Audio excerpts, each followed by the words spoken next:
Hello everyone and welcome to a quick Google Sheets tutorial. In today's video I want to show you how to change the currency in Google Sheets. This is actually quite simple. To do this I first open my document and as we can see I have some values with euros. For this tutorial I will change this to Australian dollars.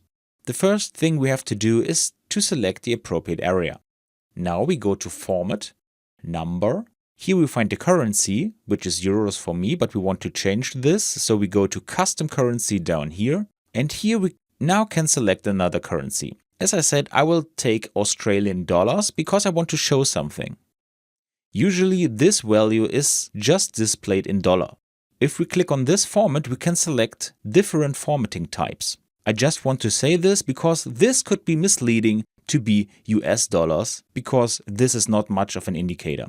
So I will change this to Australian dollars and set apply. And as we can see, this is the easiest way to change the currency in Google Sheets. And that's all you need to know. I hope you enjoyed the video and I will see you again in the next tutorial. Until then, your tutorial guy. Bye.